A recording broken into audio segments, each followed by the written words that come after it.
नाही, आपल्याला कोणाला आव्हान करायची गरज नाही, कारण की मला एक प्रश्न पडलाय की ते त्यांच्या घरामध्ये कोण कुठल्या पक्षात आहे हे मला अजून कळालेलं नाही. आपल्या माध्यमातून आपण सविस्तर जर माहिती दिली तर आम्ही निश्चितपणाने तो प्रयत्न करू. पण कुठं कोण जाणार आहे आणि कुठं कुणाला विधान परिषद मिळाली, कोणाचा प्रचार लोकसभेला कसा केला आहे, असं सगळं फार मोठा गोंधळ आहे. तो जर थोडासा क्लिअर झाला महाराष्ट्रासमोर तर आपल्याला त्याचा पुढचा विचार करता येईल.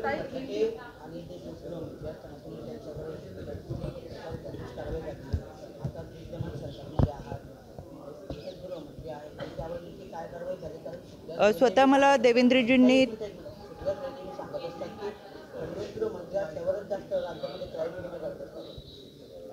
ते काय अशा पद्धतीचे टीका करणं हे त्यांचं काम आहे.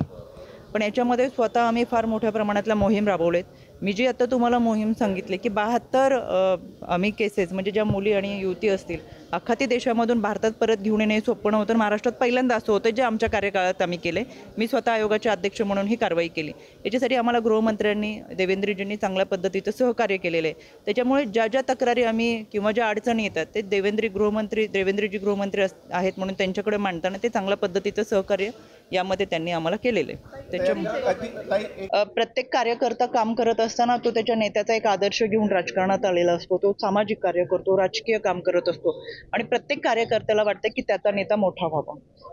त्याच्यामुळे कार्यकर्ते म्हणून त्यांनी प्रत्येकजण अपेक्षा, गिरीशजी महाजन बोलले तरी ते त्यांच्या नेत्यांबद्दलची त्यांची अपेक्षा ती त्यांनी व्यक्त केली, कारण की त्यांनी कार्यकर्ता म्हणून काम करतात, आम्ही कार्यकर्ते म्हणून काम करतो. आम्हाला वाटतं आदरणीय दादा मुख्यमंत्री झाले पाहिजेत.